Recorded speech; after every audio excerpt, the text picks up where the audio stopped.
16, 17, 18 వచనాలు అందరూ కలిసి చదువుకుందాం. దయచేసి అందరూ కలిసి చదువుకుందాం, నేర్చుకోండి. యోహాను సువార్త 3వ అధ్యాయము 16, 17, 18 వచనాలు.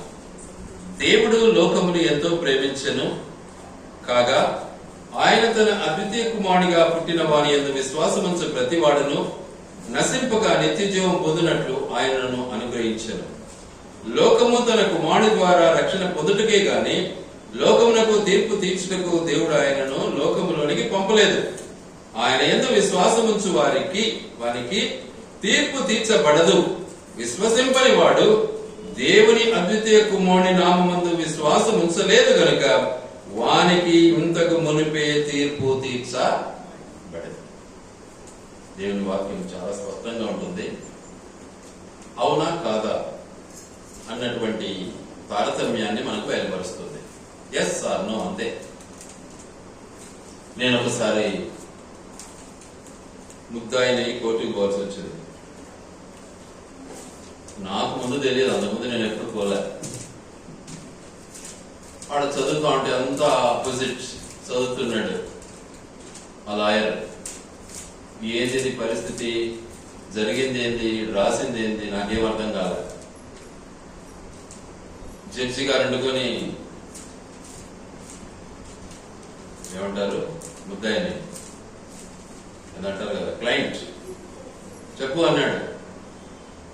ఏం చెప్పాలా, అట్లా కాదు సార్, అది అట్లా జరగలేదు అన్నా. అన్ని పనికిరావు, ఎస్ సార్ నో అన్నాడు, అంతే. ఇది అవునా కాదా అన్నాడు. అట్లయితే కాదు అన్నా, కాదు సార్ అన్నా.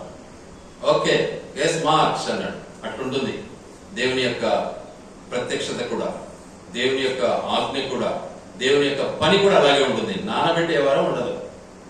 Yes or no. అదే ఇప్పుడు ఇక్కడ మనం చదువుతున్నాం. ఏమని చదివాము అంటే చాలా స్పష్టంగా ఉంది. దేవుడు తన ప్రియ కుమారుని పంపిన తన ఉద్దేశాన్ని చాలా చక్కగా మనకు బయలుపరిచాడు. చాలా చక్కగా బయలుపరిచాడు. యెహోవాను ఆశ్రయించుడి, అప్పుడు మీరు బ్రతుకుతారు అన్నాడు. చాలా స్పష్టంగా మాట్లాడుతున్నాడు. యెహోవాను ఆశ్రయించుడి, అప్పుడు మీరు బ్రతుకుతారు. అదేవిధంగా ఇక్కడ అంటున్నటువంటి మాట ఏంటంటే చాలా స్పష్టంగా ఉంది. దేవుడు లోకము తన కుమారుని ద్వారా రక్షణ పొందుటకే గాని లోకమునకు తీర్పు తీర్చుటకు దేవుడు ఆయనను లోకములోనికి పంపలేదు. ఎవరైతే విశ్వాసం ఉంచుతారో తీర్పు తీర్చబడదు. విశ్వసింపని వారికి ముందే తీర్పు తీర్చబడింది అంటూ ఉంటాడు. ముందే ఆల్రెడీ పనిష్మెంట్ దొరికిపోయింది. ఇక మళ్ళీ వెనక ముందు ఏముండదు. మళ్ళీ ఏడిస్తే ఏం ప్రయోజనంగా, అదేనమాట. కాబట్టి అవునా కాదా, ఈ రెండే. నానబెట్టే వారం ఉండదు దేవుని దగ్గర. మనం నానబెడతాం, చూస్తాం, తడుకో ఇంకా 2 నాళ్ళు ఉండని, ఎప్పుడే ఏమైంది, ఇంకా కొంచెంసేపు అయినాక నో చూస్తాం, తడుకో అని దేవుడు కూడా అన్ని ఉంటే ఈరోజు మనకు రక్షణ వచ్చేది కాదు. నాశనం అయిపోయేది ప్రపంచం అంతా కూడా. కానీ ఈరోజు ప్రపంచము మరి బ్రతుకుతా ఉంది అంటే తన యొక్క అమూల్యమైనటువంటి తన యొక్క సిద్ధాంతాన్ని ఇమ్మీడియట్ గా మన పట్ల నెరవేర్చడానికి ఇష్టపడి తన ప్రియ కుమారుడైన యేసు క్రీస్తును మనకు రక్షకునిగా అనుగ్రహించినటువంటి తన ఉద్దేశమే. లేకపోతే మనం బ్రతకము, మనకు రక్షణ లేదు. ఇదనమాట. కాబట్టి దేవుడు నిజంగా తన సంకల్పాన్ని నెరవేర్చడానికి తన ప్రియ బిడ్డలను ఎంత మాత్రము వదిలిపెట్టకుండా బిడ్డల కొరకు తన కుమారుని బలి అర్పించడానికి యేసుక్రీస్తు ప్రభువునందు విశ్వసించిన ప్రతి వారికి రక్షణ ఇవ్వాలని ఇష్టపడ్డాడు తండ్రి. అది తన ఉద్దేశం. గనుక ఆయన మనకు నిజంగా వచ్చిన తన ఉద్దేశం ఏంటిది అంటే చనిపోయే మన బ్రతుకును బ్రతికించడానికి వచ్చాడు. ఎలా మనం చనిపోతున్నామో మనకు బాగా తెలుసు. ఏమంటాడు ఎఫెసీ పత్రికలో, మీరు మీ అపరాధముల చేతను మీ పాపముల చేతను చనిపోయారు అంటూ ఉన్నాడు.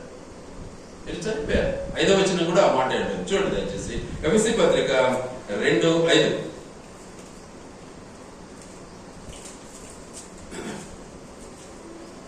దేవుడు కరుణా సంపన్నుడై ఉండి మనము మన అపరాధముల చేత చచ్చిన వారమై ఉన్నాం. చూసారా, మనము మన అపరాధముల చేత చచ్చిన వాళ్ళమై ఉన్నాం. చూసేదానికి బతికినట్టే ఉండాం, కానీ దేవుని దృష్టిలో మనం ఏమైపోయినామో చనిపోయినాడు. అందుకే అబద్ధం ఆడద్దండి, మోసం చేయొద్దండి, ఇతరులకు హాని చేయకుండా చూసుకోండి, ఇతరుల క్షేమాన్ని కోరండి, ఇతరులను ఇబ్బంది పెట్టడానికి ప్రయత్నించకూడదు మన బ్రతుకులు. ఇది నేర్చుకోవాలి మన బ్రతుకులో. అప్పుడే మనము నిత్యత్వానికి వారసులం అవుతాం. అలా మనం చేయకపోతే, అలా మనం పాటించకపోతే, అలా మనము అనుసరించకపోతే మనకు ఏమంటున్నాడు? ముందే తీర్పు తీర్చబడింది అని చెప్పి మనం వాక్యంలో చూస్తున్నాం. ఏమంటున్నాడు? ఆయన యందు విశ్వాసం ఉంచు వారికి తీర్పు తీర్చబడదు. విశ్వసింపని వాడు దేవుని అద్వితీయ కుమారుని నామమందు విశ్వాసం ఉంచలేదు గనక వారికి ఇంతకు మునిపే తీర్పు తీర్చబడెను. అయిపోయింది, చేసేసినాడు దేవుడు. ఇట అట అనే పదాన్ని రెండు దేవుడు మొట్టమొదటిలోనే ఆ నిర్ణయాన్ని తీసుకున్నాడు. కాబట్టి దయచేసి ఏమాత్రము కూడా నానబెట్టాకండి. నానబెట్టడం వల్ల లాసే తప్ప లాభం ఉండదు, ప్రాఫిట్ ఉండదు. కాబట్టి దేవుడు నిజంగా మన కొరకు తన ప్రియ కుమారుడైన యేసుక్రీస్తుని లోకానికి పంపిన తన యొక్క ఉద్దేశం ఏంటిది అంటే మనం బ్రతకాలని, మనం చనిపోకూడదు. మన దేవుడు బ్రతికి ఉన్నవాడు, చనిపోయిన వాడు కాడు. కాబట్టి మనం కూడా తన బిడ్డలుగా బ్రతకాలి, చనిపోకూడదు. కానీ మనం ఏం చేస్తాము? పొద్దున్న లేచింది మొదలు సత్యదానికి ఇష్టపడతాం, కానీ బ్రతకడానికి ఇష్టపడతాం. అబద్ధం ఆడతాం, మోసం చేస్తాం, రకరకాల దురాలోచనలు, రకరకాల ఈర్ష్యలు, కపటాలు, భేదాలు, వాటితోనే కుళ్ళిపోతూ ఉంటే ఇంకా రోజులు చచ్చిపోతానే ఉంటే ఎంతవరకు నేను దేవుడు నిన్ను లేపుతాడు? ఆలోచించుకో ఒకసారి. గనుక దేవుడు మనల్ని తన యొక్క అమూల్యమైనటువంటి తన ప్రియ కుమారుని ద్వారా మనల్ని రక్షించడానికి యేసుక్రీస్తు ప్రభుల వారిని ఈ లోకానికి పంపాడు. అందుకని ఆయన కృప ద్వారా మనమేం మంచి పనులు చేసిన వాళ్ళమై కాదు, మన మీద మంచి పనులు చేసామని కాదు, అన్ని తప్పుడు పనులు చేశాం. కానీ ఏం చేస్తున్నాడు? క్షమాపణ అడిగినట్లయితే తన కృప ద్వారా మనల్ని క్షమించి తన రాజ్యానికి వారసులుగా చేయాలనేది దేవుని యొక్క ఉద్దేశం. రోమాపత్రిక 5వ అధ్యాయము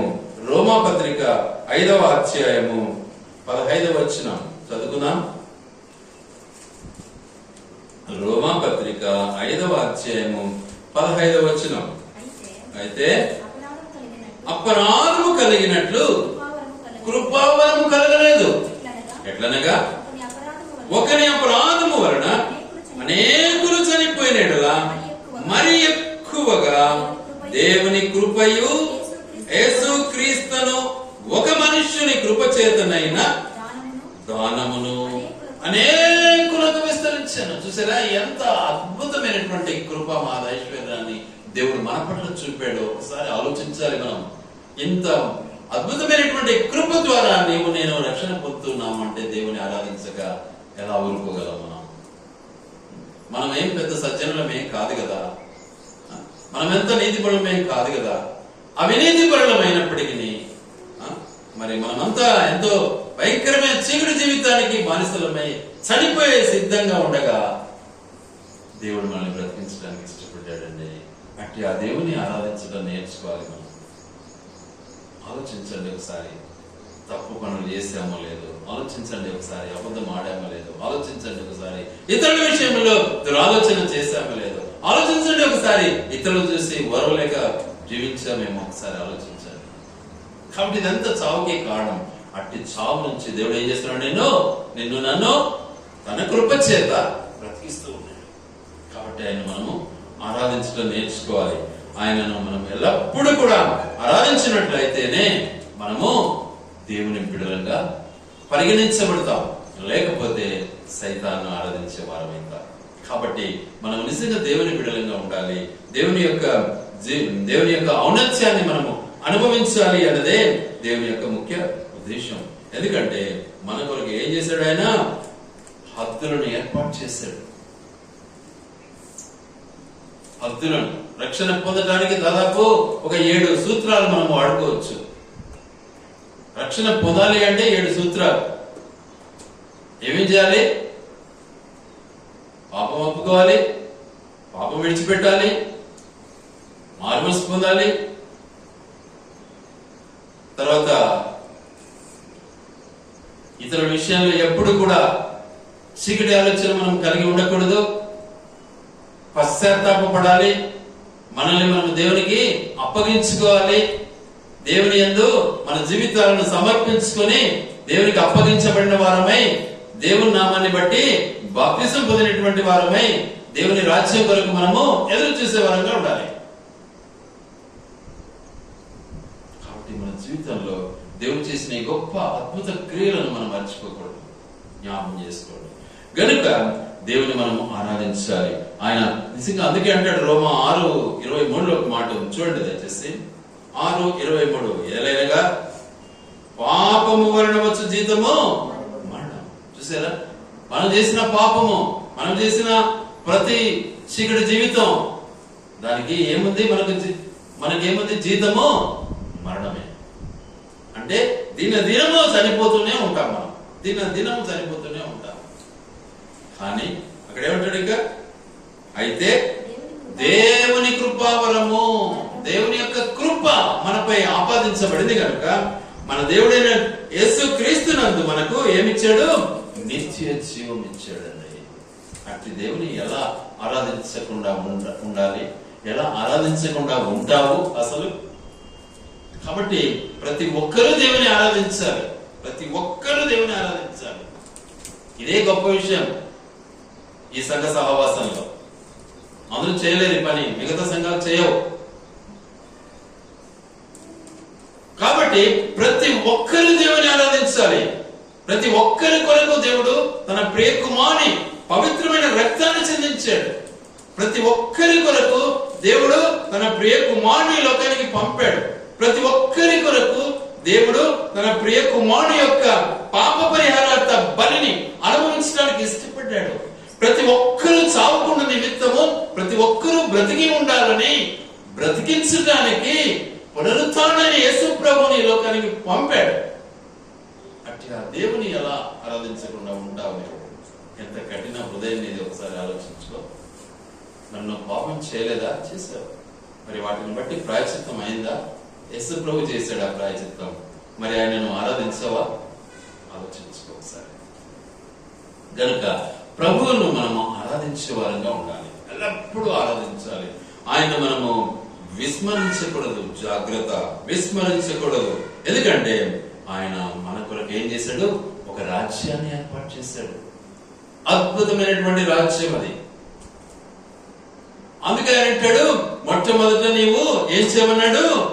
ఆయన రాజ్యమును, తర్వాత ఆయన నీతిని వెతకడం నేర్చుకో అన్నాడు. ఈ లోకానుసారమైనటువంటి రంగులను వెతకాకయ్యా.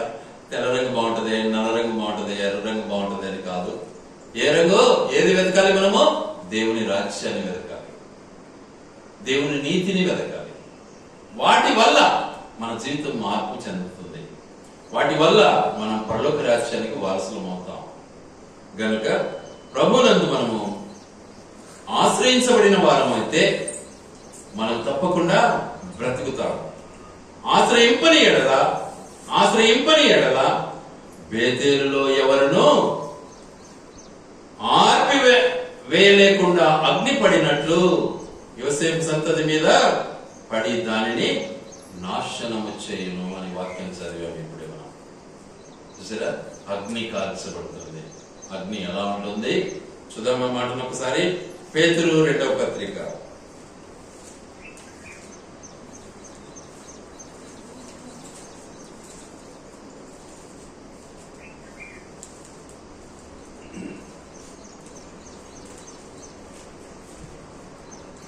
10వ వచనం చదువుకుందాం. క్షమించండి, 3వ అధ్యాయం 10వ వచనం. అయితే ప్రభు దినము దొంగ వచ్చినట్లు వచ్చును. ఆ దినమున ఆకాశములు మహాధ్వనితో గతించిపోవును. పంచభూతములు మిక్కటమైన వేంద్రముతో లయమైపోవును. భూమియు దాని మీద ఉన్న కృత్యములను కాలిపోవును.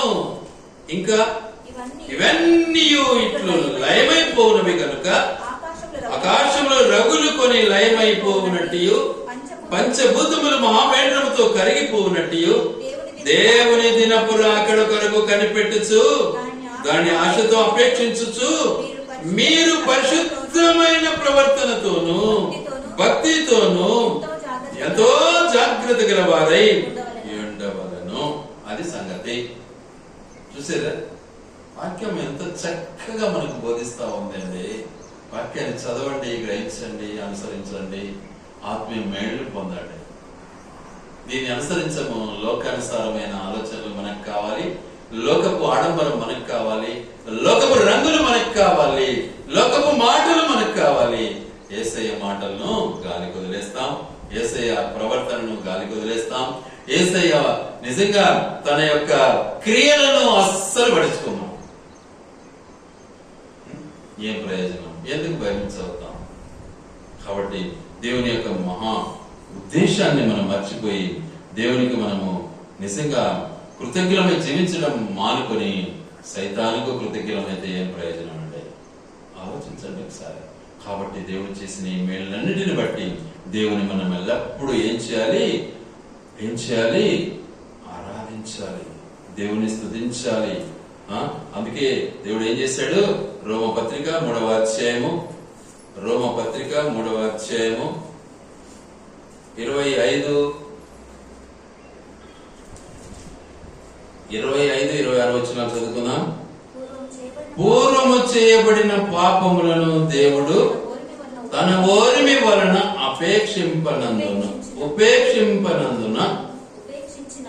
ఉపేక్షించినందున ఆయన తన నీతిని కనపరచవలనని క్రీస్తు యేసు రక్తమునందల విశ్వాసము ద్వారా ఆయనను కరుణాధారముగా బయలుపరచెను. దేవుడెప్పటి కాలమందు తన నీతిని కనపరచు నిమిత్తము తాను నీతిమంతుడను యేసునందు విశ్వాసము గల వారిని నీతిమంతునిగా తీర్చువాడునై ఉండుటకు. చూసారా, నీతిమంతులుగా మనం తీర్చబడి ఉండు నిమిత్తమే ఏం చేశాడు? తన ప్రియ కుమారుడైన యేసు క్రీస్తును మన కొరకు పాప పరిహారార్థ బలిగా అర్పించడానికి ఇష్టపడ్డాడు. అట్టి ఆ దేవుని ఎలా నువ్వు ఆరాధించకుండా ఉంటావు? ఇంతకు ప్రభు నమ్మితే ఆరాధించవా? ఆలోచించు. కాబట్టి దేవుని ఆరాధించాలి, దేవునికి మనం సమర్పించుకోవాలి, దేవుని మనం స్తుతించాలి, దేవుని ఆరాధించాలి. కాబట్టి దేవుడు మనకిచ్చినటువంటి గొప్ప ఈ తరుణాన్ని మరచిపోకుండా దేవుని మనం ఆరాధిద్దాం. దేవుడు ఘనపరచబడాలి, దేవుడు మహింపరచబడాలి. గనుక ఆయన కార్యములు, ఆయన ఉద్దేశాలు నిజంగా మన పట్ల నెరవేర్చడానికి ఏం చేశాడు? ఆయన శాంతి సమాధానాన్ని మనకి ఇవ్వడానికి ఈ లోకానికి వచ్చాడు. శాంతికరమై ఉన్నాడు ఆయన. ఎంత పాపం చేసినా, ఎన్ని నీచ కార్యాలు చేసినా ఏం చేస్తున్నాడు? క్షమించడానికి ఇష్టపడుతున్నాడు. శాంతికరమై ఉన్నాడు. వాక్యంలో రాయబడి ఉంది. చూడండి, యోహాను మొదటి పత్రిక 2వ అధ్యాయం 2వ వచనం చదువుకున్నాం. యోహాను మొదటి పత్రిక. ఆయనే మన పాపములకు శాంతికరమై ఉన్నాడు. చూసారా, ఆయనే మన పాపములకు శాంతికరమై ఉన్నాడు. చూడండి, మనం పాపం చేశాము, ఆయన మనల్ని క్షమించడానికి ఇష్టపడుతున్నాడు. ఆయనే. తర్వాత మన పాపములకు మాత్రమే కాదు సర్వలోకమునకు శాంతికరమైన, సర్వలోక పాపానికి శాంతికరమైన ఉన్నాడు. సర్వలోకంలో ఎంతమంది? దాదాపు 6,000 కోట్ల జనాభాకు ఆయన శాంతికరమై ఉన్నాడు. 6,000 కోట్ల జనాభా ప్రభు నమ్ముకుంటే అందరూ కూడా పరలోక రాజ్యానికి వారసులే. ఎంతో మంది ఈరోజు ధిక్కరిస్తున్నారు, ఎంతో మంది హేళన చేస్తున్నారు, ఎంతో మంది రకరకాల మరి చీకటి మాటలు మాట్లాడుతూనే ఉన్నారు. దానివల్ల ఏం ప్రయోజనం? దానివల్ల ప్రయోజనం లేదు. దేవుడు మనకిచ్చినటువంటి గొప్ప ఆధిక్యత, తన కృప ద్వారానే మనము రక్షణ పొంది ఉన్నాం. ఈరోజు యూదులు, ఇంకా చాలా మంది యూదులు, ఇజ్రాయెల్ దేశంలో ఉన్నటువంటి యూదులు ఇంకా యేసు ప్రభువును అంగీకరించేలా చాలా మంది వారే దానికి ఉత్తరవాదులు. యేసు ప్రభు మన కొరకు రక్తం చెందించాడు, కానీ నమ్మని వారి జీవితంలో ఎలా ఉంటుంది? వారే రక్తాన్ని చెందించాలి. ఇది తేడా. మన కొరకు రక్తాన్ని చెందించాడు, మనం నమ్మాం. ప్రభు మనకు రక్షణ ఇచ్చాడు, కానీ నమ్మని వారి జీవితం ఏంటి? అందుకే వారే రక్తం చెందించాలి. ఆలోచించండి. దేవుడు మనకి ఎంత గొప్ప ఆధిక్యత ఇచ్చాడండి. సర్వలోకానికి శాంతికరమైనటువంటి మన దేవుడు, తన ప్రియ కుమారుని ద్వారా మనకు రక్షణ ఇచ్చినటువంటి దేవుడు నిజంగా మన పట్ల ఎంత దయగలిగినటువంటి వాడై ఉన్నాడు, ఎంతగా మనల్ని ప్రేమించేవాడుగా ఉన్నాడు. కాబట్టి ఆయన మనం ఆశ్రయించిన వారమైతే మనము బ్రతుకుతాం. ఆయన మాటను అంగీకరించిన వారమైతే మనం బ్రతుకుతాం. ఆయనలో జీవించే వారమైతే నిజంగా నిత్యత్వానికి వారసులం అవుతాం. దేవుడి మాటలు ఆయన వెనుకడిలో దీవించి ఆశీర్వదించునుగాక. ఆమేన్. ఆరాధించుకుందాం. దయచేసి వాక్యాన్ని జ్ఞాపకం చేసుకోండి, మర్చిపోవకండి.